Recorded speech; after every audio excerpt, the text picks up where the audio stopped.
On the continuous snow-capped mountains, Ragnar and his son sat on a cliff, looking down on all the peaks. After experiencing countless hardships, Ragnar had finally gone from a mere farmer to the king of the Vikings. Bjorn was already impatient to unleash his vengeance, to raid, to fight. Ragnar smiled slightly. He wanted to ask his son what the purpose of fighting was. After all, power. The power of a king. Ragnar uttered a maxim that he would remember for a lifetime. He had never thought about gaining any power, nor had he thought about becoming a king. What he wanted was only to lead the Vikings to a life of abundance. In this barren land, arable land was scarce and winters were long. It was difficult for people to be self-sufficient. So after the ice and snow melted, he planned to lead the Vikings to migrate to the vast and fertile land of England. After all, Ecbert had once promised to give them 5,000 acres of land. As for the power Bjorn spoke of, as long as a person did enough for the people, the so-called power and status would come pouring in. In the blink of an eye, summer arrived. The people who intended to migrate were all preparing to set off for England. Lagertha returned to her territory. Before leaving, she handed over her land to her lover to manage. This lover's name was Kaf. During these days when Lagertha was widowed, it was Kaf who took care of her physical needs. But Lagertha never imagined that this one-time misplaced trust would make her lose her territory. At the same time, Bjorn's girlfriend Porin also wanted to go along and see the world. At this point,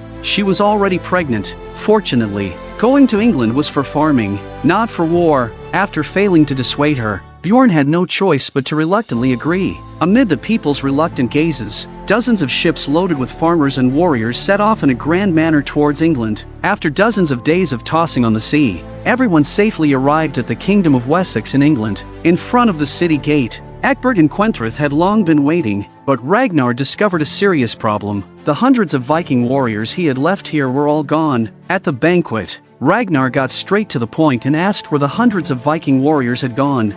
Unfortunately, the forces of my uncle and younger brother have prevailed.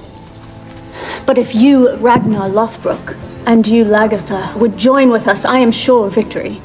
Hvað segir hún? Hun vill att vi börjar. En iväg den fyra har lagt mig mycket. Wir komum hingað til að byggja. Hann býr fyrir að fyrir skólum berja. Og deyja vegna deilið sem þeir okkar eiga.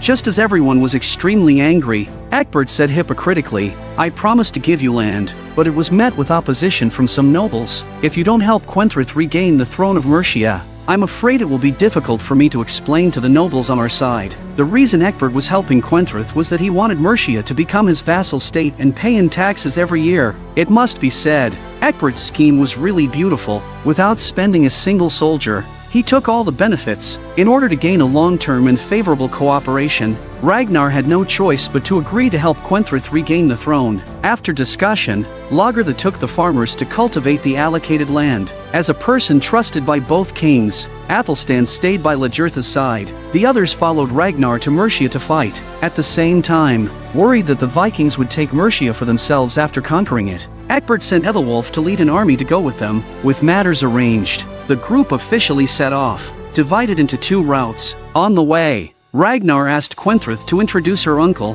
After all, knowing both yourself and the enemy would ensure victory in every battle. My uncle's name is Britwulf, though he calls himself King Britwulf now. He has no right to do so. He has usurped my crown. And your younger brother?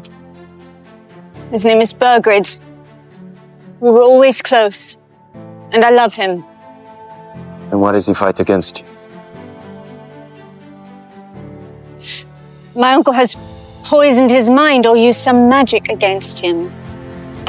We will soon be in Mercia, and you must fight for me. And if you are victorious, I promise that I shall give you something worth more than land or riches. From Quenthrith's hungry eyes, it could be seen that she seemed unusually desirous of this man. Just then, countless arrows suddenly came flying towards them.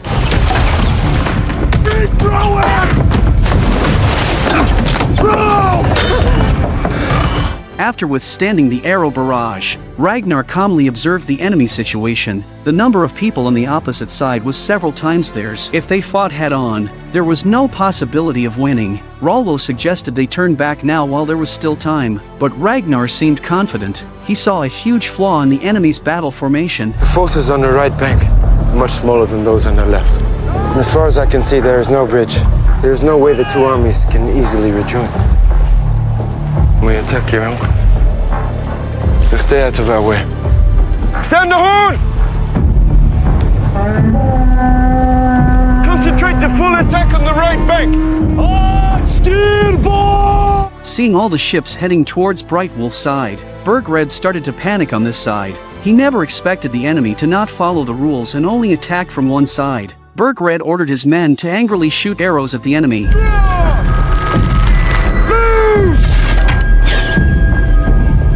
Unfortunately, the arrows all landed in the water. At this time, the Viking warriors had already landed. They started crazily slaughtering the enemy.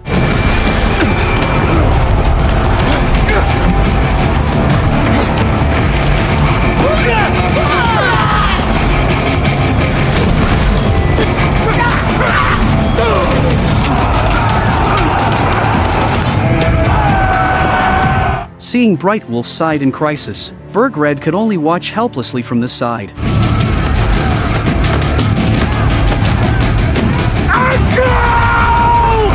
Before long, Ragnar had annihilated all the troops on Bright Wolf's side. While fleeing, Bright Wolf was personally beheaded by Floki. Seeing the situation was lost, Burgred had no choice but to lead his remaining troops and run.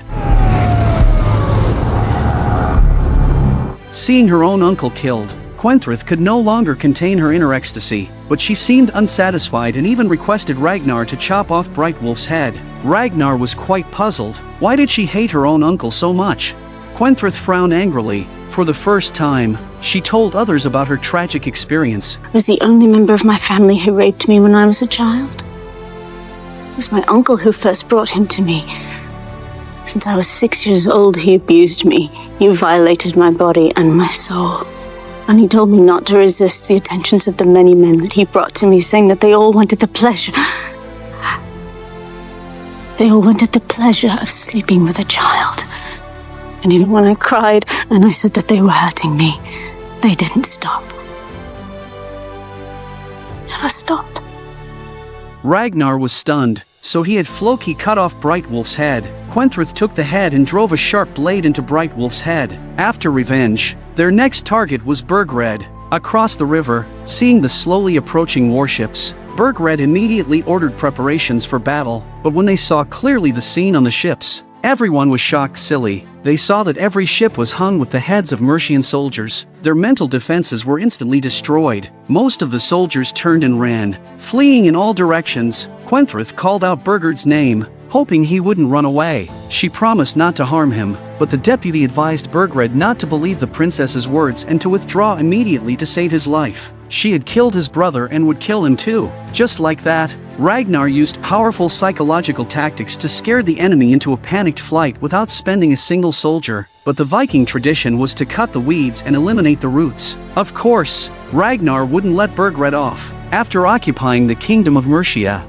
Ragnar ordered Ethelwulf to find out where the enemy had fled. Before long, Ethelwulf's pursuers caught a Mercian commander. Under Ethelwulf's friendly negotiation, the other party finally revealed Burgred's movements and deployment. Ethelwulf brought back news of the Mercian army. At this time, they were gathering on a mountaintop waiting for reinforcements. Ragnar immediately ordered the entire army to assemble and officially set off for the target mountaintop tomorrow to capture the enemy in one fell swoop. And during these days when Ragnar was fighting, what was our Lagertha doing?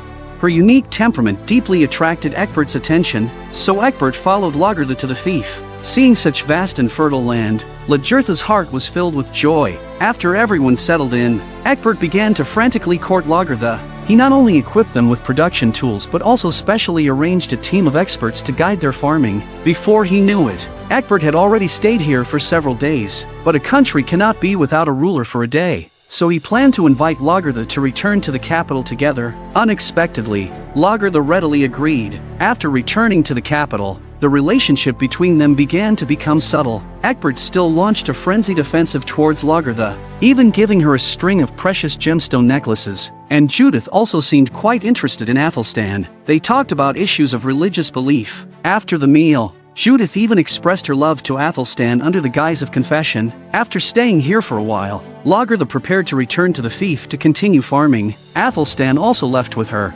After seeing them off, Ecbert asked Judith if she had already fallen in love with Athelstan. Well, be careful, Judith, who you choose to be fascinated by.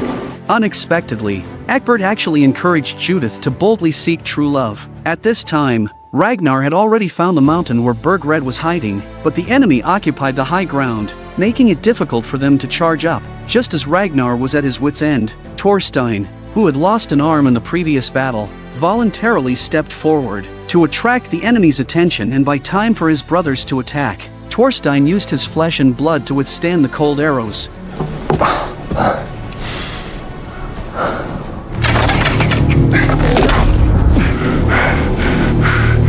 Thorstein's actions left the enemy dumbfounded. After judging there was no threat, the enemy troops went forward to check. At this moment, Thorstein suddenly pulled up the broken arrow from his leg and stabbed it directly into the enemy's chest. In the end, Thorstein died heroically, his soul ascending to Valhalla. At the same time, Ragnar took advantage of the enemy's distraction and led everyone to charge up. They rushed to the enemy's front with lightning speed and engaged them in close combat. Close combat was the Vikings' natural advantage. They crazily slaughtered the helpless enemy.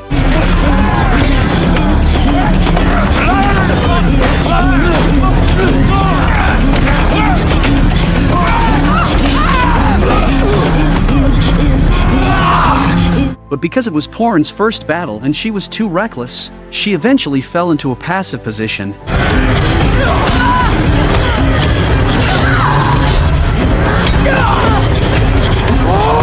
Just as the enemy was about to kill Porin, fortunately Bjorn discovered it in time and saved her. At this point, Porin had already fainted. Bjorn was extremely anxious to seek help, but when he turned his head to look at the battlefield, another unfortunate event happened before his eyes. Ragnar, clutching his wound, finally fought his way to the top of the mountain. Only now did he discover that the true main force of Mercia had not yet taken action. Seeing Ragnar alone, Burgred thought victory was in hand, so Burgred immediately ordered a general attack. However, what Burgred didn't know was that Ragnar had long ordered Ethelwulf to lie in ambush on the mountaintop. When the soldiers beside him fell one after another, Burgred finally realized they had encountered an ambush. They tried to use shields to block, but it was already too late. Faced with indiscriminate shooting from all sides, Burgred's army had already become a turtle in a jar. With a fresh corpse falling in the wilderness, Burgred had no choice but to give up the resistance. It's Burgred! It's the Hellsinger! Although this war ended with Ragnar's victory, the ground was covered with the corpses of Vikings. Floki questioned Ragnar, "Can you tell me what the meaning of our fight was this time? We sacrificed so many brothers, and what did we get in return?" You all chose to be here. My heart is as heavy for Thorstein as anyone's. But I'm sure that I will bump into him again soon. And in the meantime, Floki, shut your face. On the other side, seeing the seriously injured Porin, Bjorn also felt very guilty. He said he shouldn't have let Porin face such a cruel battlefield. Ragnar originally wanted to comfort Bjorn, but when he learned that Porin was already pregnant, Ragnar instantly collapsed. When you let her come, she will probably die with your child in her belly, and it will be your fault. I can't believe you are my son. Can't even look at you. The biggest beneficiary of this war was only Quenthrith. To save her brother's life, she brought Burgred to seek Ragnar's forgiveness. From Burgred's behavior, it could be seen that he was a very timid and cowardly person. He kept saying that he was encouraged by his uncle. At this time, Ragnar was in a rage and couldn't listen to this at all. So with a headbutt, he directly knocked Burgred down. I forgive you. The daughter-in-law and father were taking a bath in the same bathhouse. Not only did they have no awkwardness at all, Ecbert even called over Lagertha and Athelstan. The four of them were in the bathhouse, frankly facing each other. It must be said, the speed of their development was indeed surprising. Originally, the atmosphere on the scene was quite harmonious. Unexpectedly, as Lagertha and Ecbert chatted, they couldn't restrain themselves a bit. This made Judith on the side a bit embarrassed, so she hurriedly found an excuse to slip away. Athelstan also tactfully followed her out. Athelstan found Judith and pretentiously asked her why she suddenly left when she was enjoying her bath. Judith was a little shy to speak, but she still told Athelstan her true thoughts. I wanted something to happen between you and me. Right there in the water, in front of them. I didn't care. It was wrong of me. I'm married. I have a child. I'm a Christian. Nothing happened and you've done no wrong. Athelstan refused Judith on the grounds that he was a servant of the Lord. This made Judith heartbroken, and she could only leave alone. Athelstan returned and happened to see the intimate scene of Ragnar and Ecbert in the bathhouse. On Ragnar's side, after experiencing yesterday's great battle, a deep gash was left on his abdomen. Ragnar lay on the grass, in too much pain to speak. Just then, Quenthrith slowly walked towards him. Quenthrith looked around and found no one, so she shyly lifted her skirt and squatted over Ragnar's wound. Before long, a puddle of liquid appeared on Ragnar's wound. Such a strange way of healing wounds was a first, but from Ragnar's expression, it could be seen that his symptoms seemed to have indeed eased. They talked about Ecbert. Quenthrith advised Ragnar not to trust Ecbert lightly. Ecbert only ever cared about his own interests. Ragnar said he didn't fight for Ecbert, he only fought for his people. After chatting for a while, Quenthrith asked about Ragnar's injury again. It still hurts. Quenthrith smiled charmingly and told Ragnar to lie down. While Ragnar was being intimate with another woman, little did he know that his wife Aslog would also give him a green hat in return. During these days when Ragnar was away on his expedition, Aslog, who stayed behind, along with Siggy and Floki's wife Helga, all had a strange dream at the same time. They dreamed of a man walking through the snow, but his feet made no sound. In one hand was a burning snowball, and the other hand was full of blood. The blood dripped onto the snow and even gave off smoke. They didn't understand what this meant, until a few days later, a wanderer came to the territory. He sought help from Helga, and the wanderer's right hand was dripping with blood, exactly the same as the scene they saw in the dream. Helga brought this person to Aslog. The three women were all very curious about him. The wanderer said his name was Harbard, although he didn't explicitly say he was a god. His words intentionally or unintentionally mythologized himself, leaving the three women stunned. Over the next few days, Aslog seemed to be under a spell. She didn't even take care of her children and went out every day to find Harbard and have him tell stories of Valhalla. Siggy was relatively calm. She advised Aslog to pay attention to her identity. She was now not only the queen but also the mother of several children, but Aslog wouldn't listen at all. She left the children for Siggy to take care of and hurried out to find Harbard. It must be said, Harbard's skill in deceiving people was indeed impressive. He lured Aslog to a dilapidated room. With just a few simple words, he made Aslog take off her clothes on her own initiative, and even feel that mating with him was her greatest honor. At the same time, Siggy was taking care of three children and couldn't handle it at all. In a moment of inattention, two of the children slipped out. Siggy hurriedly went out to search. She chased after them all the way to the back mountain, only to see the two children walking towards the dangerous ice. No matter how Siggy shouted, the two children completely ignored her. They seemed to be attracted by some mysterious force. Left with no choice, Siggy could only follow, but as soon as she touched the ice, she heard the sound of ice cracking. In a flash, the two kids fell through a hole in the ice. Siggy rushed over without regard for her own safety, but she couldn't see the children anymore. With no time to think, Siggy hurriedly plunged into the icy lake water. Although Siggy rescued the two children, she had stayed underwater for too long and ultimately sank to the bottom of the lake forever. After learning of Siggy's death, the guilty Aslog began to intentionally distance herself from Harbard. Harbard didn't leave immediately, but first went to say goodbye to Aslog. As Harbard was about to leave, Aslog asked who he really was. Just a wanderer.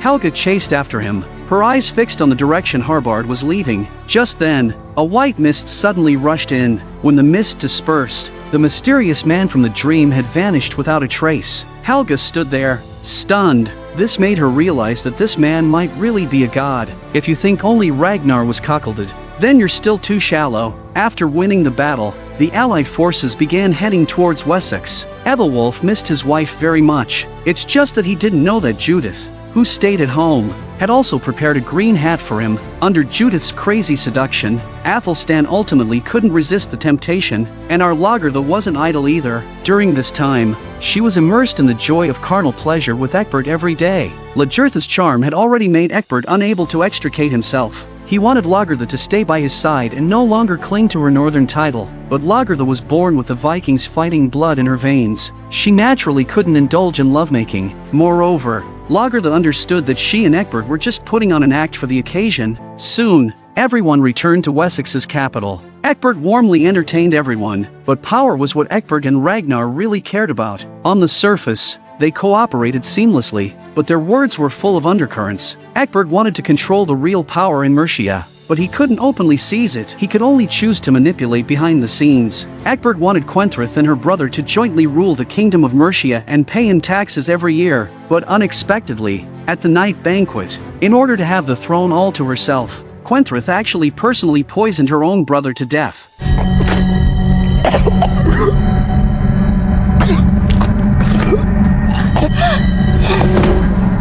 Just like that, Quentrith became the sole ruler of Mercia. My lords, ladies and gentlemen, please rise and raise your cups to the sole and only ruler of Mercia. After completing the agreement with Ecbert, Ragnar took the Viking troops and prepared to return to the Kattegat Strait. On the ship, Ragnar repeatedly asked Athelstan about Paris, since Athelstan had been there before. Athelstan described the splendor of Paris, the gold everywhere. The abbeys were dozens of times richer than those in England. Ragnar's eyes lit up. It seemed he had already decided on his raiding target for this summer. Seeing them chatting so happily, Floki in the next boat was instantly filled with jealousy. He had always disliked Athelstan, not only because Athelstan was getting closer to Ragnar, but also because Athelstan believed in Christianity, which went against their belief in the Norse gods. And for Floki, belief was his everything. After a few days of tossing, Ragnar's fleet finally returned to the Kattegat Strait. The ground full of wounded made this westward expedition seem a bit battered. Many brothers who had fought shoulder to shoulder didn't make it back alive. Rollo also didn't see Siggy. A slog's eyes were evasive. She told Rollo that Siggy had died at the bottom of the lake while saving Ragnar's sons. This made Rollo heartbroken. He regretted not treating Siggy well before, but Ragnar's mind was full of questions. He questioned Aslog why it was Siggy taking care of his children. Where had she gone at the time? Of course, Aslog wouldn't mention her infidelity. She lied, saying they took turns taking care of the children. This reason obviously couldn't convince Ragnar. He still wanted to continue questioning Aslog, but she left on the pretext of going to see Porin. The disfigured Porin naturally didn't want to see Aslog either, and spoke in an unfriendly tone. With no other option, Aslog could only go home. As soon as she got home, she began undressing, wanting to be intimate with Ragnar, but Ragnar just wants to know why Siggy is the one taking care of their children and is not interested in sex. This left Aslog with no way to proceed. She could only throw a tantrum, saying Ragnar must have a new love in England and didn't want to touch her anymore. Ragnar had no choice but to relent and not continue to investigate further. But how could paper possibly contain fire? Floki also felt there was more to Siggy's death. Under his questioning, his wife Helga finally told the truth. He seduced Aslog. She slept with him. It is because of him that she was not looking after the children. And he said his name was Harbard. You're sure he said that? Yes, he said that.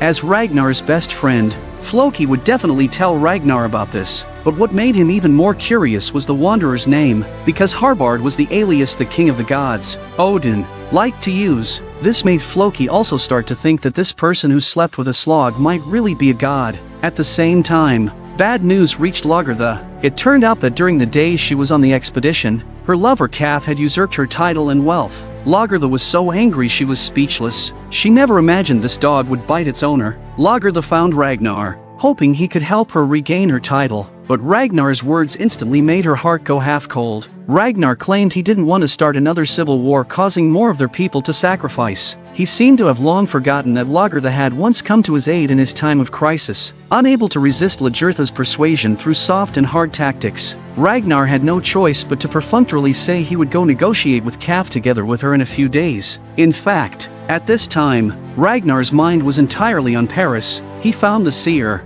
wanting to ask what the outcome would be if he attacked Paris this time. The seer told Ragnar, I can see that not the living, but the dead will conquer Paris. And I also see that the bear will be crowned by a princess, which does not bode too well for you, King Ragnar. The seer's words didn't seem like a good omen, but nothing could stop Ragnar's desire for Paris. Ragnar gathered everyone and announced the plan to raid Paris this summer. Ragnar's speech had everyone's blood boiling. They all expressed their desire to go to Paris and have a good plunder. Just as everyone was cheering and rejoicing, one person felt he had been deceived. What about your promise? What promise? To visit my earldom, to go to Hedeby, to speak to the usurper. Left with no choice, Ragnar accompanied Lagertha to Hedeby. Lagertha originally thought Ragnar had come to back her up, but she never imagined that Ragnar would immediately act very warmly towards Calf and even invite him to go raid Paris together. This instantly petrified Lagertha. She was thoroughly disappointed. She felt like a clown being played by Ragnar. Lagertha was furious with Ragnar's actions. After returning to Ragnar's territory, she left without a moment's stay, and Ragnar didn't take Lagertha's departure to heart at all. Floki found him and laid out a slog's infidelity. However, Floki thought Ragnar should feel honored instead. Do you not know who Harbard is? Harbard is another name for Odin. It was Odin who slept with his wife, the god Odin who came to Kattegat. On the other hand, Siggy's death has once again left Rollo in a drunken stupor. Rollo found the seer to express his dissatisfaction. He felt his life had lost all hope, as if all the luck belonged to his brother Ragnar. But he couldn't hate Ragnar, even though his lover died because of Ragnar's 2 children. Upon hearing Rollo's words, the seer actually burst out laughing. What is there to laugh about? Rollo, if you truly knew what the gods have in store for you, you would go down now and dance naked on the beach. I don't understand. I tell you as I told Ragnar, the bear will marry a princess, and I can tell you that you will be present at the ceremony. Although Rollo didn't understand the meaning of this sentence now, it at least indicated that he would completely turn his life around in the near future. A wife getting pregnant is definitely good news for the vast majority of men, but what's embarrassing is that Ethelwulf only returned home today after fighting battles abroad for several years. Ethelwulf was so angry he wanted to die. He demanded to know whose child this was. No matter how Ethelwulf questioned her, Judith refused to say a word. Oh my God. Oh my God. Oh God. Just as he was in utter despair, Ecbert found him. It turned out an expert who was guiding the Vikings on the fief came to report that the Vikings staying in England to farm had been attacked by the natives. Ecbert was very angry. If Ragnar found out, he would definitely bring the Vikings back to settle scores with him. To avoid escalating the situation, Ecbert planned to send his son to quell the disturbance and have Ethelwulf take some experienced nobles with him. Ethelwulf accepted the order and set off, but he never imagined he would vent all his pent-up anger on this group of Vikings. Since he didn't know who had cuckolded him, he would let these Vikings be buried along with them. After all, it was their arrival that led to his wife's infidelity. Moreover, the nobles beside Ethelwulf all disliked the Vikings. They all pounced on the village like bloodthirsty wolves. With a scream, a brutal massacre officially began.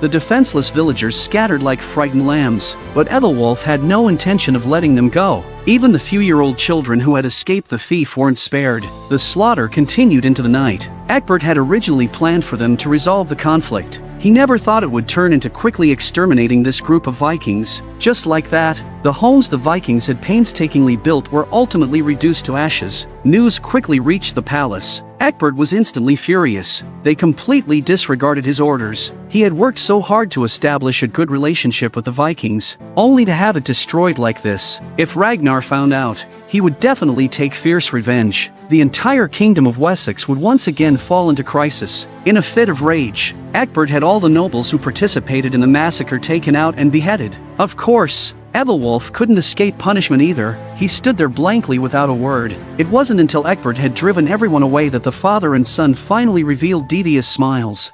Thank you. Thank you, my son. It turned out this had all been an act they put on from beginning to end. The Vikings had already helped him seize the kingdom of Mercia. Now they had no more value. On one hand, Ecbert used the nobles to get rid of the Vikings on his land. On the other hand, he used the agreement with Ragnar to eliminate the nobles who didn't support him. It must be said, This move of killing two birds with one stone was indeed brilliant. On the other side, Ragnar, who had already returned to the north, was completely unaware of this matter. He was still studying the plan to attack Paris with Athelstan. Athelstan introduced the geographical location and city defenses of Paris to Ragnar. The main city of Paris was situated on an island in the Seine River, surrounded by impregnable giant city walls. There were also arrow towers on the walls. Only one drawbridge connected it to land. Such sturdy defenses couldn't even be described as easy to defend and difficult to attack. It could simply be called an impenetrable fortress. But apparently, there was still nothing in this world that could stop Ragnar's determination to invade Paris. At the same time, Porin was about to give birth. Lager who had left before, also hurried back, witnessed by the whole family. Porin gave birth to a daughter for Bjorn. Just as everyone was immersed in joy, the news of the destruction of the Viking settlement in Wessex finally reached Ragnar's ears. This old farmer was someone who had survived the massacre. He described the tragic scene of the village slaughter to Ragnar. Ragnar was furious. He vowed to make Ecbert and his son pay for this blood debt with blood. On the side, Floki voiced the thoughts he had long suppressed. He had always believed that Ragnar's cooperation with Christians was a wrong decision. Floki brought up Athelstan again. He said Athelstan had an inescapable responsibility for why they ended up cooperating with Ecbert. But Ragnar didn't think so. He felt it was all his own fault. Floki couldn't understand why Ragnar was so biased towards Athelstan, so he angrily left the room. Afterwards, Ragnar asked the old farmer if anyone else knew about the village massacre. When Ragnar learned there wasn't, he personally strangled the sole person who knew.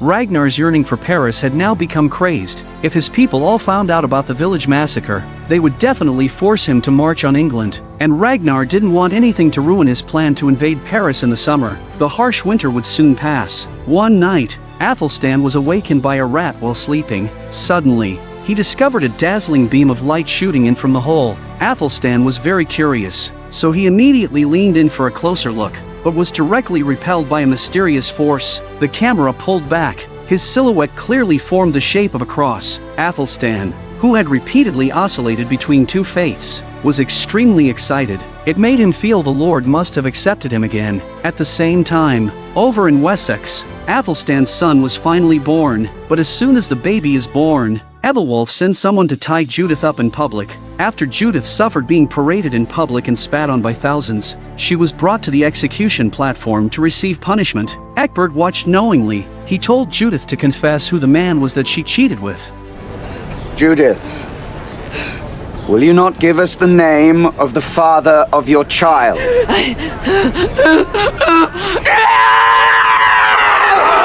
After having one of her ears cut off, Judith could no longer endure the torture and revealed Athelstan's name.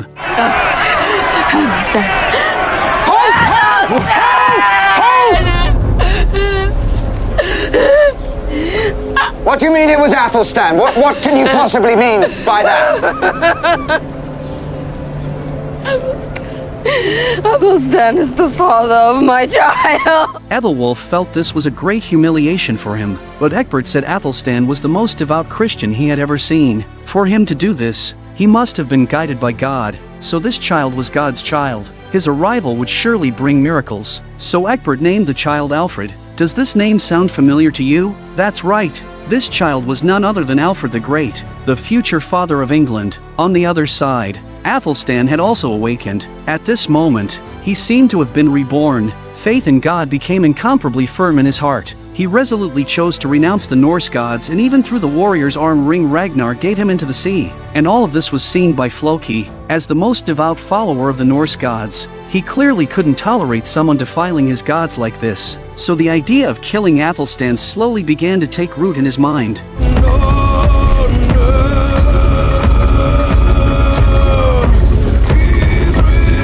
Floki was known as the Vikings' genius shipbuilder. He could construct impregnable and incredibly swift ships, and also build massive siege equipment. It was precisely because of the existence of such a genius that the Vikings could become the maritime hegemon in medieval Europe, striking fear into the entire continent. But at the same time, he was also an extremely fanatical religious zealot. He didn't allow any faith other than the Norse gods to enter his world. One day, while Floki was building a warship, he suddenly saw blood seeping from the dragon's head in a daze. This made him realize that this might be the god's extreme thirst for blood. He couldn't wait to go kill someone as a sacrifice to the gods, because this was the miracle he had been hoping for day and night. He had already decided on his target. That's right, Floki's target was none other than Athelstan, who had recently renounced the Norse gods. At the moment, Athelstan and Ragnar are meeting a mysterious homeless woman named Sinrik. Ragnar's sunstone and sundial were gifts from Sinrik. Sinrik had traveled to various countries. She not only knew the language of the Franks but also knew the mouth of the Seine River. With her guidance, they could easily reach the foot of Paris. At dusk, Floki took his weapon and came to the Kattegat Strait. His will was unusually firm, because this was the first time he felt he was carrying out the will of the gods. At this time, Athelstan was devoutly praying before the cross. As the most devout follower of Christianity, he seemed to sense that God would take his soul tonight. When he was ready for everything, Floki appeared. Athelstan had no fear, quietly waiting for this moment to arrive.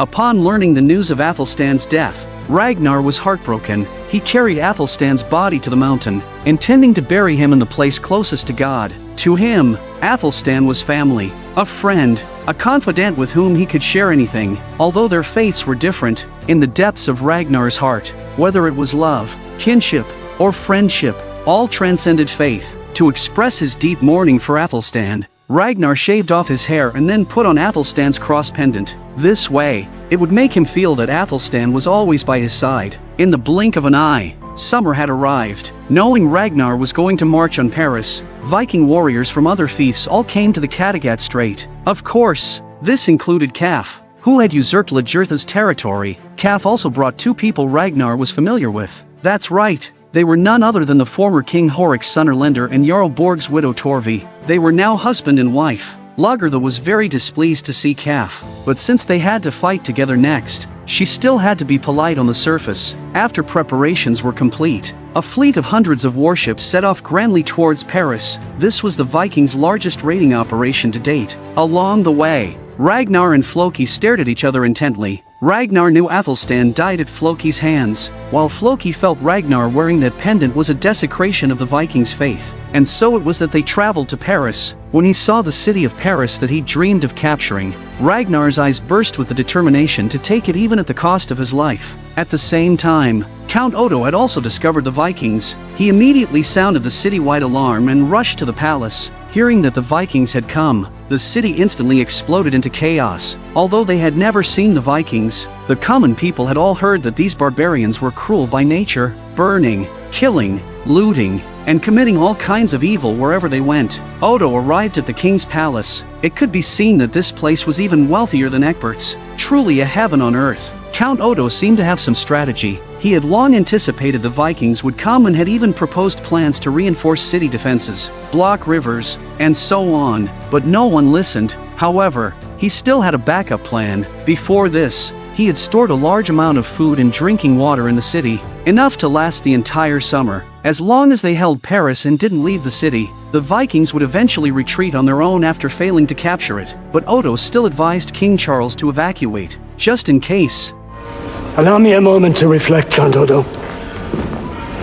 Sir. Afterwards, Charles went to the rear palace to consult his daughter Gisla. Gisla believed that the king should not abandon his own subjects, and must stay together with his subjects through weal and woe. From this, it could be seen that the king of Paris was a timid and indecisive king. On his daughter's advice, Charles finally announced that he would stay in Paris. On the other side, Ragnar led his troops ashore to set up camp, while Rollo was ordered to go scout the enemy situation. When he approached the city of Paris, he discovered the city walls here were even higher than he imagined. There were also many crossbowmen on top.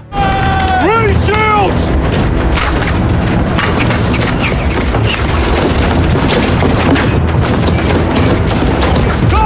Rollo had no choice but to slink away with his shield raised. Ever since discovering Ragnar was wearing the cross pendant, Floki had been unable to swallow this fact. He couldn't calm down to study siege engines at all. It should be known that without siege engines, they would never be able to capture Paris. To win Floki's trust, Ragnar handed over command of this raid to him. I have always believed in you. That is why I want you to be in command of this raid. We have reached Paris. Now, we all want to know what... The king. My oldest friend has asked me to take command. So, how do we best attack the city? Rollo suggested, our several thousand men can't possibly run through the narrow city gate at the same time. We can launch a simultaneous surprise attack from the water and land routes. One team will raid the castle and city gate, while the others will attack from the water. The ships will be loaded with warriors and climbing tools. Then scale the city walls to enter the city, and the large number of siege engines will need to be designed by you, the genius.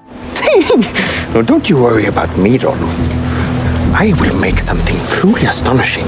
Just wait and see.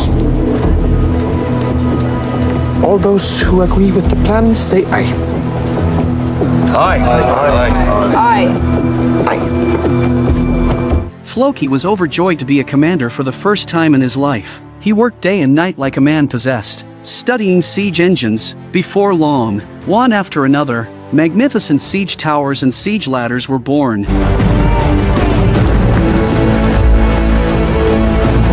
You can't imagine that in Europe over 1,000 years ago, there could be a siege battle so full of wisdom and breathtaking. It was precisely after seeing this shocking and thrilling scene that I had the urge to introduce this Vikings series to everyone. In this episode, you will witness a large-scale battle that has gone down in history, the Siege of Paris. I believe after watching, you will definitely be amazed. In that early medieval period when the Vikings dominated, the defensive techniques passed down from ancient Rome were actually as unshakable as towering mountains and rivers, and the Vikings' siege technology was even more remarkable. Before the battle began, first let me introduce the geographical location of Paris at that time and its city defenses. The main city of Paris was situated on an island in the Seine River. Around the river on all sides were impregnable, towering city walls. The city island was connected to the outside land by only one drawbridge. The Parisians guarded the bridgehead, establishing a city tower like a wall of bronze and iron to fend off enemy attacks. This defense couldn't be described as easy to defend and difficult to attack. It could be called an impenetrable fortress, but nothing could stop the Vikings' ambition to raid the city. They gathered 120 warships and over 5,000 brave warriors, preparing to attack the city of Paris in two routes. Because the city gate was too narrow, Ragnar the Incaf led 500 Viking warriors to focus on attacking the front tower. The rest of the people used the siege equipment made by Floki, planning to directly scale the city walls from the north side of the Seine River and enter the city. At the city gate, Ragnar led the group to come before the gate with ease and a fierce aura. Crossbow bolts from the tower landed at their feet. Outside the safe zone, Ragnar ordered her men to stop. Bring the cage and the run!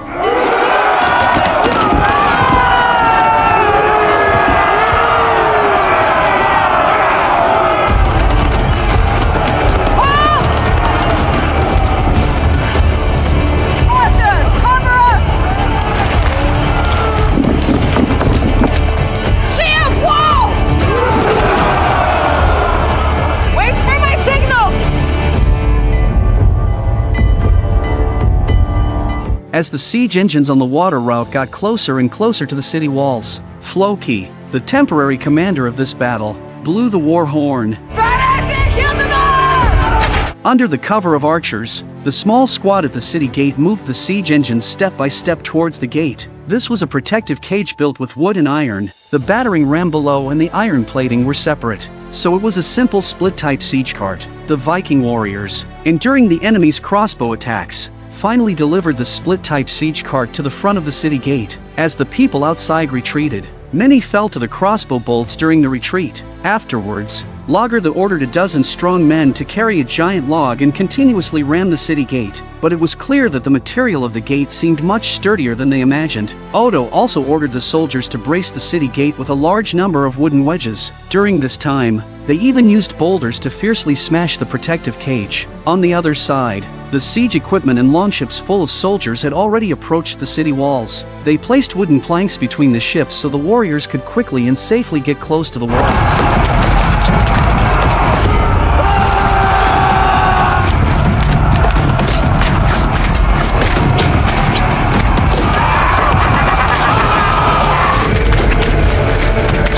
With the concerted efforts of the warriors, a large number of wooden siege ladders were transported to the foot of the city walls. This was something the Parisians had never seen before. This device was composed of 3 parts. The bottom was a wooden raft floating on the water surface. The middle ladder was wide and stable for multiple people to climb. The top consisted of multiple ladders to complete the final ascent to the top of the wall. To prevent the enemy from prematurely destroying it, the ladder needed the rope cut to lean against the wall. Under the cover of archers, batch after batch of Viking warriors climbed the city walls one after another, but it was clear the Parisian soldiers were no pushovers either. From their high position on the city walls, they continuously used crossbows and rocks to smash the Vikings. Seeing wave after wave of warriors climb up only to be knocked down, some Vikings began to feel afraid. Rollo and Bjorn kept directing the soldiers to charge up the walls from below the equipment. Although Ragnar had handed over command to Floki, he was constantly paying attention to how the situation was developing. With a large number of warriors climbing the ladder, some Vikings eventually made it to the walls. Close combat was the natural advantage of the tall and mighty Vikings. They caught the panicked enemy and crazily slaughtered them. At this time, Odo had already arrived on the city walls. Seeing the enemy about to occupy the walls, he disregarded the life and death of the soldiers and himself, insisting on closing the gate of the tower. Seeing the scales of victory had already tipped towards the Vikings, Floki, commanding for the first time, could no longer contain his inner ecstasy. Meanwhile, inside the city of Paris, the people began to pack their things and hide everywhere. King Charles sat trembling in his luxurious palace, worried that the ministers seeing his frightened expression would affect morale. Charles even specially put on a mask. On the other side, Lajertha's progress didn't seem to be going very smoothly. The city gate of Paris was exceptionally sturdy. No matter how they rammed it, they couldn't break it open. Calf ordered his men to bring out 2 huge crossbow bolts, and then he ordered 2 strong men to hammer them in.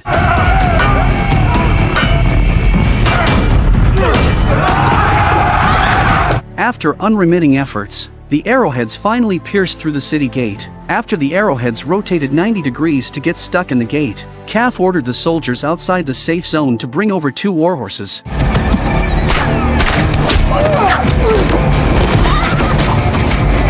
Calf! The ropes!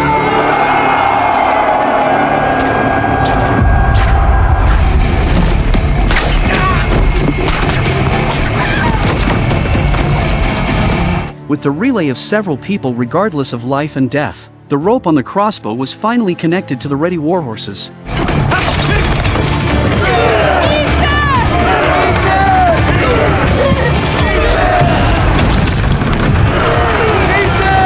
With the warhorses and dozens of strong men exerting force together, the city gate was finally pulled open. But the moment the city gate was pulled open, everyone stood there stunned, because inside the gate, there wasn't a single person, only an empty bridge corridor that made one feel suffocated. Without much thought, the crowd rushed in like a swarm.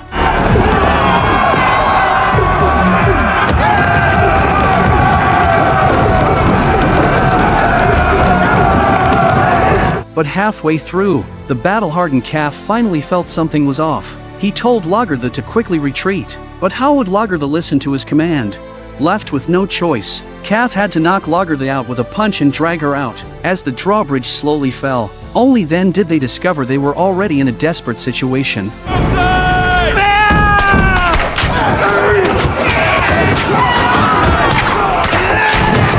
Giant crossbow bolts were shot at the Vikings. In the narrow corridor, they had nowhere to hide. They became sitting ducks for the Parisians, like lambs to be slaughtered. Fortunately, Calf pulled Lagertha out in time, narrowly escaping disaster. And on the front battlefield, even though the Vikings had ascended the narrow and crowded city walls, they couldn't quickly break through the gate on the tower and enter the city. So in the end, it resulted in an overcrowded situation. The large number of Vikings behind couldn't climb the city walls, reaching an impasse. It must be said, the city walls designed by the Parisians were indeed a masterpiece. More crucially, Princess Gisela risked her life to ascend the tower, and she even brought a flag dyed with blood, vowing to advance and retreat together with the warriors. This action undoubtedly brought immense confidence to the soldiers. Behold the oriflamme! Behold the sacred flag of Saint-Denis! Behold the sacred flag of Francia! Behold, soldiers of Christ!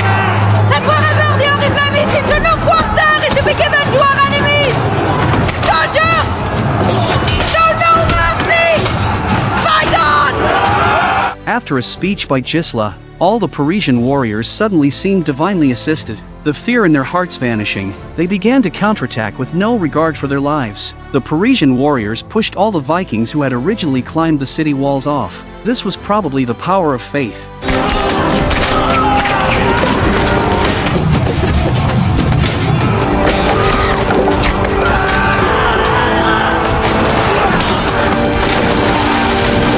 Seeing wave after wave of Viking soldiers shot down, the corpses at the foot of the city walls had already piled into a small hill. Floki began to panic. He seemed to sense that the scales had already tipped to the Parisian side, but what made him even more desperate was yet to come. Odo ordered hot oil to be poured down the ladder from a sling. Countless Viking warriors were scalded by the hot oil. The entire battlefield was instantly filled with wails. A burning arrow was shot at the siege ladder. In an instant, the entire siege equipment was engulfed in raging flames. Floki never imagined that the wooden siege ladders he was so proud of would ultimately become his biggest mistake. At this time, Rollo and Bjorn were still continuously directing the remaining Viking warriors to climb the city walls. But many people had already lost hope. Not wanting to make any more fearless sacrifices, a warrior refused to climb, but Rollo ended his life with an axe. Seeing the city wall remain unbreached after a long attack, the unwilling Rollo chose to climb up himself. After evading all kinds of attacks, Rollo reached the edge of the wall and engaged in a life-and-death struggle with the Parisian army. Bjorn also climbed up on another piece of equipment. Ragnar saw all of this. He rushed up. After all, with defeat imminent, he didn't want his son's life to be lost here too. On the city wall, Rollo fought against 10. Seeing such a valiant man for the first time in her life, Gisela was instantly stunned. The Parisian soldiers couldn't beat Rollo, so they could only cut the ropes of the siege equipment.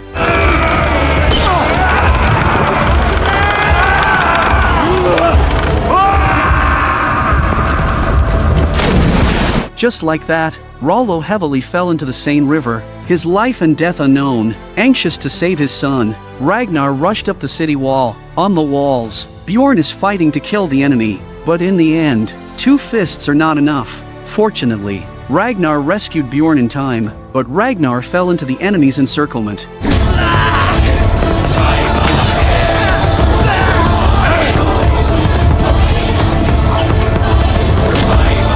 In the life and death struggle, Ragnar took a glance at the prosperous city of Paris, so close at hand. His eyes were filled with longing and unwillingness. In the end, Ragnar also fell from the city wall, landing in the pile of dead Viking warriors' corpses, accompanied by Ragnar's fall from the wall. This siege of Paris that went down in history ultimately ended with the Vikings' crushing defeat. At this moment, Floki looked at the flames around him and he broke down. Faced with such a rout, he had no face to see the Viking people again. So Floki picked up a dagger, preparing to end himself. In the last moment of his life, a warrior burned beyond recognition let out a heart-wrenching howl. This made the frightened Floki hesitate in the end.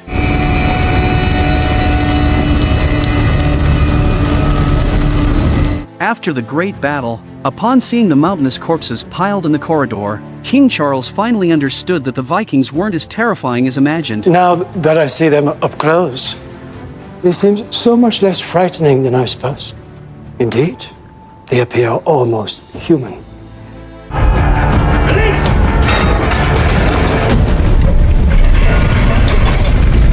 It's hard to imagine that in the cold weapon era over 1,000 years ago, someone could actually research and develop such large-scale lethal weapons full of ingenuity. At Count Odo's command, a huge wheel full of iron spikes rushed towards the Viking warriors on the promenade. Seeing such a terrifying thing for the first time, the Viking warriors were so frightened they immediately turned tail and fled. But since this was an enclosed bridge corridor, many warriors in the front were still crushed and pierced. The terrifying thing about this spiked wheel meat grinder was that people didn't die immediately after being crushed. The heart-wrenching screams also stimulated every person still alive. But soon, Floki seemed to discover the drawback of this spiked wheel meat grinder. This thing relied on inertia to slide on a track. Once it encountered resistance and stopped, it needed manpower to control the iron chain to pull the wheel back. Rollo stepped forward. He took a long crossbow bolt, stripped off his upper body, and flipped over the spiked wheel meat grinder. Then he stuck his long crossbow bolt in the ground, blocking the spiked wheel meat grinder.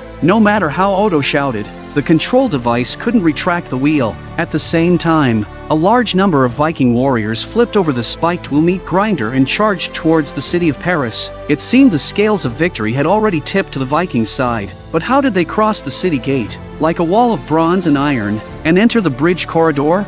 Just a few days ago, the siege of Paris with Floki as commander had ended in failure. The Vikings' casualties were countless. Ragnar had also fallen from the city wall. Although Ragnar fell into a pile of corpses and barely saved his life, the impact still injured his kidneys. Even his urine was blood red. Ragnar didn't tell anyone about this. He felt his days were numbered. So he found Floki, wanting to have a heart-to-heart talk with him. At this time, Floki was still immersed in self-blame. He still couldn't believe that despite his devotion to the gods, he was ultimately abandoned by them. Floki, bare-chested, seemed so small and helpless. Ragnar didn't blame Floki too much. He just told Floki he wouldn't give up invading Paris. Tonight, he would arrange a sneak attack. As night fell, Lagertha took a few shield maidens and quietly snuck into the corridor on the Seine River. They made no sound and didn't alert any guards. Under the cover of darkness, they eliminated the enemies on the corridor one by one.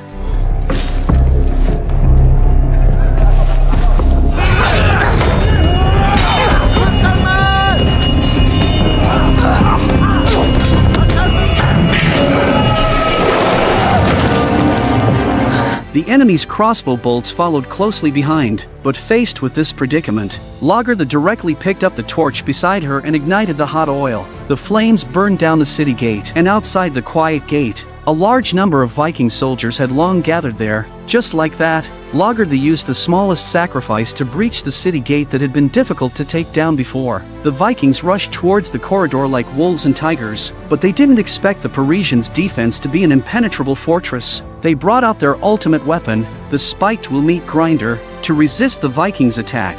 Fortunately, Rollo found the flaw in this thing and led the Vikings to charge towards the city of Paris. This was the second time Gisela saw Rollo. She never imagined there could be such a brave man in the world. Seeing this scene, Odo began to panic. He hurriedly went to find King Charles. He hoped the king could put on armor and personally go to the front line to boost morale. But Charles was a timid and cowardly person. He said it would be useless for him to go. With his daughter there, it was enough. Odo had no choice but to return to the battlefield with a stiff upper lip. On the way back, he happened to meet the king's imperial guards. These people all expressed their willingness to be deployed by Odo, so a large number of soldiers poured to the city gate, and the two sides engaged in fierce hand-to-hand combat. In an instant, the entire narrow corridor was crammed with people, packed in layers, letting nothing through. A few brave warriors killed their way out from the gaps between people. The crowded space made it hard for them to even swing their axes. Facing the human sea tactics of the Parisians, Rollo knew that they could never break into the city this way. So in order to cut losses in time,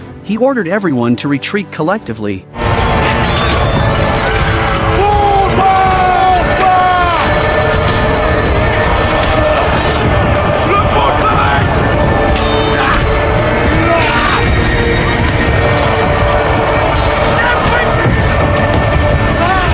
The Parisians raised the drawbridge. In the end, that old woman named Cynric was captured and became a prisoner, because Cynric knew the Frankish language and was also knowledgeable about Viking affairs. Odo did not kill her. Odo brought Cynric before Charles to be judged. Cynric told Charles that she didn't belong to any country or nation. She was just a wanderer. Charles felt keeping Cynric seemed useful, so he didn't kill her. Odo asked Cynric who that brave warrior was who single-handedly destroyed the device. He had never seen such a powerful person before. Cynric replied, "His name is Rollo. He is the brother of King Ragnar, the leader of the Northmen. He is a famous warrior. He fights like a crazy bear."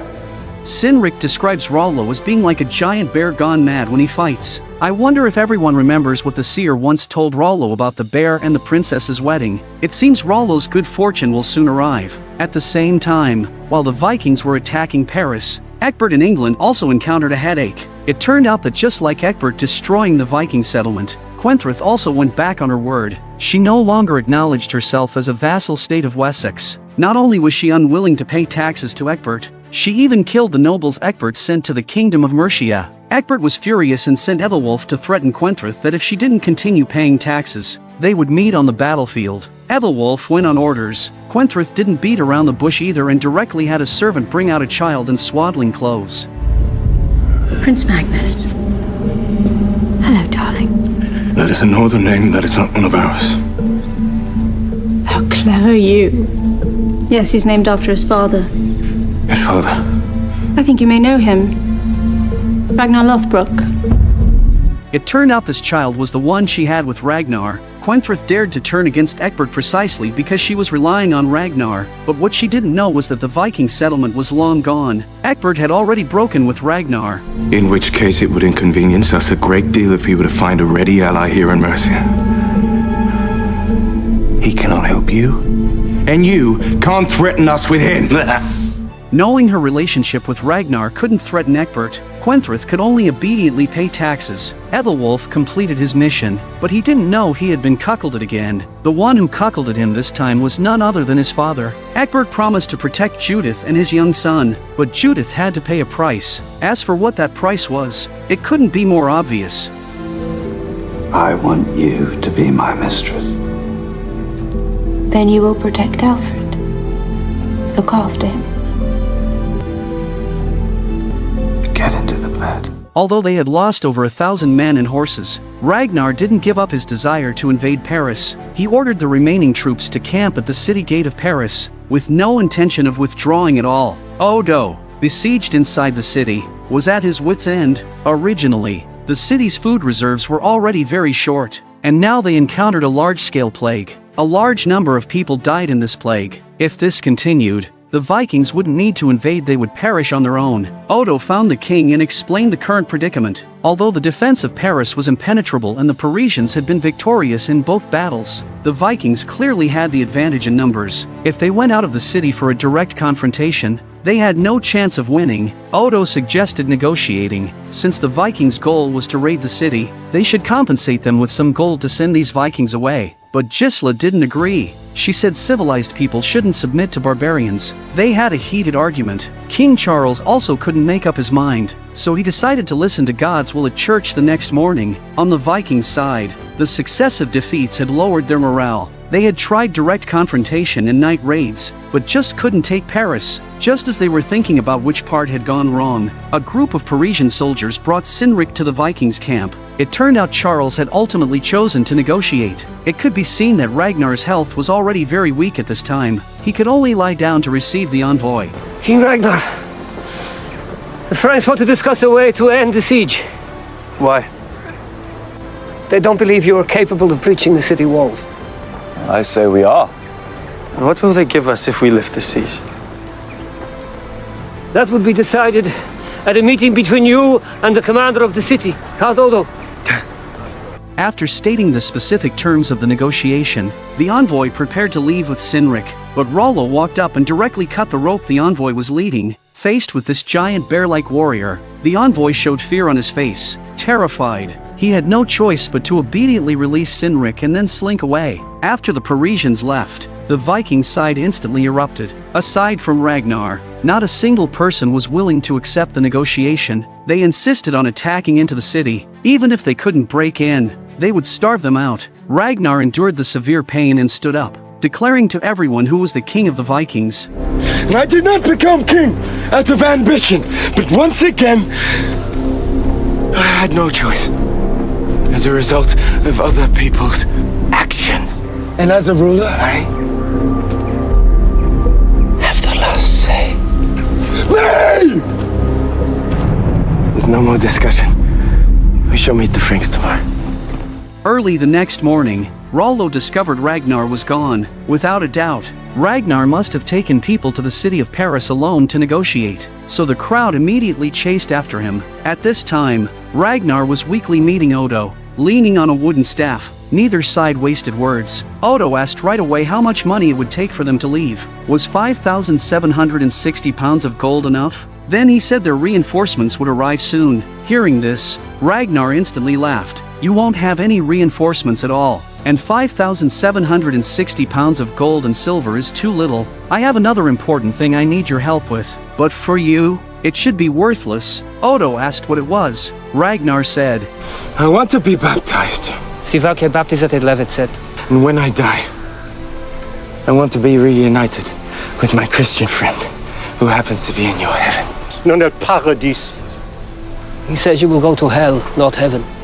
Ragnar went up and caressed the priest. Then he made the priest baptize him right there. The priest placed Ragnar in the river water to perform the baptism ceremony. Ragnar missed Athelstan so much that he wanted to convert to the enemy's god. And this scene was seen by Lagertha and the others who had hurried over. Floki was furious. He instantly collapsed. For the Vikings, Ragnar's action was a complete desecration of the gods. And after the baptism, Ragnar's entire mental state seemed to have been reborn. Not long after, the Parisians fulfilled their promise and sent over 5,760 pounds of gold. They hoped the Vikings would also keep their promise to leave Paris and return to their own land. Rollo told Ragnar this news, but Ragnar said it had nothing to do with him, because he felt his days were numbered. In the evening, the Vikings sang and danced, celebrating this victory. Although they had lost over 1,000 people, this war was undoubtedly also a bountiful harvest. Just as the Vikings were celebrating, Ragnar called Bjorn to his room and gave him a special task. I have something I only trust you to do for me. Ragnar's health was deteriorating day by day. He had already started instructing Floki to build him a coffin. What this meant went without saying. In the blink of an eye, a month passed. Odo stood on the city tower, looking at the Vikings' camp. Seeing they showed no intention of leaving, Odo decided to go investigate for himself. After all, the negotiation was his idea. Arriving at the Vikings' camp, Odo directly asked, "We already gave you the money. Why aren't you leaving yet?" Our king, my father Ragnar Lothbrok, is too weak and ill to travel. Malazes Ragnar Lothbrok, nostra rais sis peres, partrova affeblisant, cheminer nipoed. Vos est? Oi, morvalets. Odo enters the house and finds Ragnar lying on the bed dying. Bjorn said to Odo, "My father has one more request. He wants a Christian funeral. If it can't be held, the Vikings will not leave." Seeing the weak Ragnar and thinking back to Ragnar's baptism, Odo finally agreed to Ragnar's request. That night, a sorrowful melody resounded through the Vikings' camp. Bjorn sat by the fire, silently weeping. Even the Parisian soldiers on the city walls could feel the sadness through the singing. Ragnar lay peacefully in the coffin. Bjorn closed the lid and told the people standing outside they could talk to Ragnar, meaning to say their final true feelings. The first to come bid farewell to Ragnar was his ex-wife Lagertha. Lagertha didn't want Ragnar to go to heaven, because then they couldn't meet in Valhalla. Lagertha said she had always loved Ragnar and never stopped. Only in a situation like this could Lagertha speak her true feelings without reservation. Then it was Rollo. He said he had always hated Ragnar. From childhood to adulthood, Ragnar was everyone's pride. He seemed so superfluous. He also said Ragnar was just an ordinary mortal.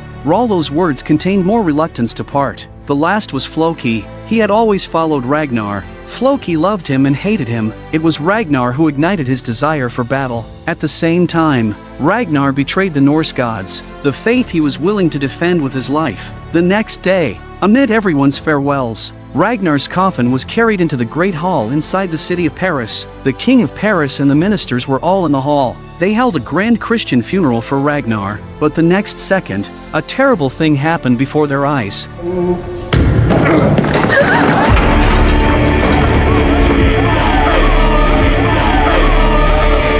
Ragnar jumped out of the coffin and then took out his dagger, holding it to Charles's throat. At the same time, the Viking warriors who were carrying the coffin grabbed the weapons they had hidden inside the coffin and held the princes and nobles hostage. When he saw the priest beside him who had once cursed him to go to hell, Ragnar stabbed the man's throat. This scene stunned Charles. Charles never expected the cunning Ragnar to infiltrate the royal palace of Paris by feigning his own death. However, Gisela wasn't scared by the ruthless Ragnar. She rushed up, trying to rescue her father, but she was grabbed by the throat by Ragnar and ultimately became a hostage. Ragnar and the accompanying warriors took Gisela and headed out of the city. Charles directly fainted from fright. When they reached the bridge corridor, Ragnar immediately ordered his men to cut the ropes of the city gate's drawbridge. This meant the Vikings could charge straight in and enter the city of Paris unimpeded. The men opened the city gate. A large wave of Viking warriors had long been waiting here. Halfway through, Ragnar suddenly released Gisela. Gisela stood there,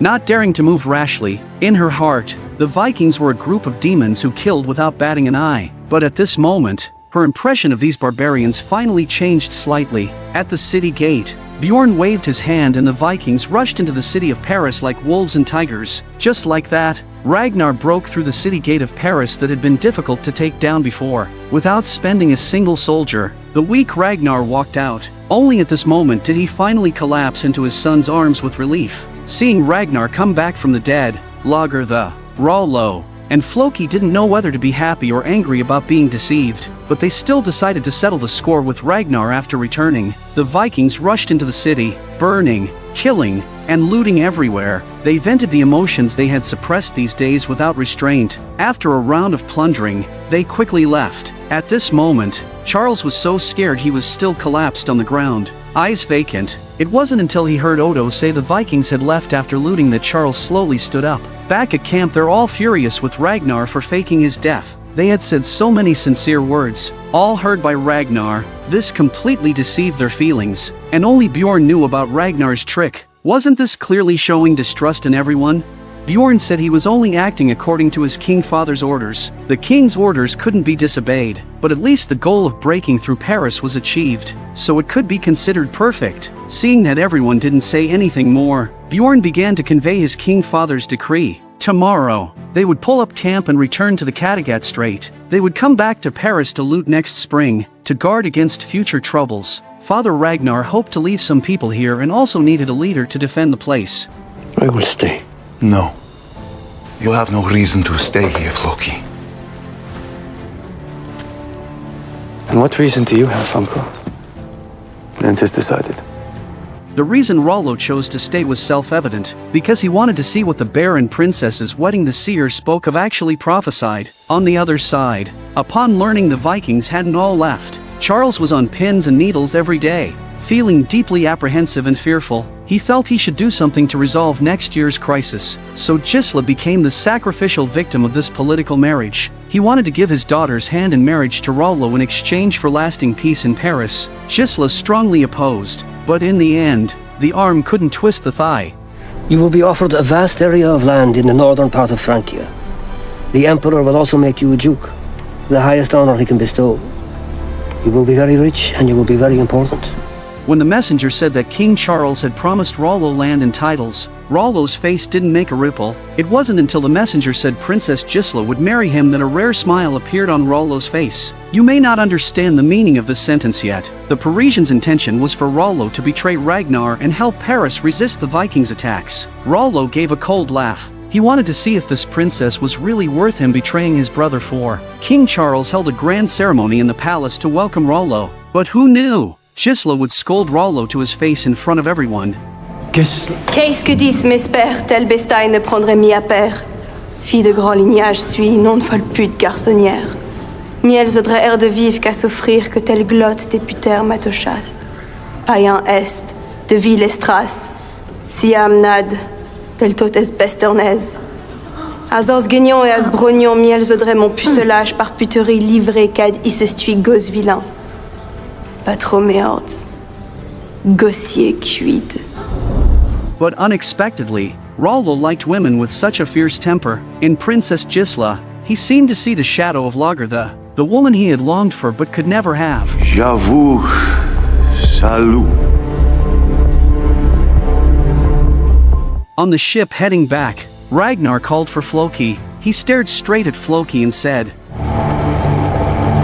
You killed Athelstan. Floki remained silent. He had already read from Ragnar's fierce gaze what would be waiting for him next.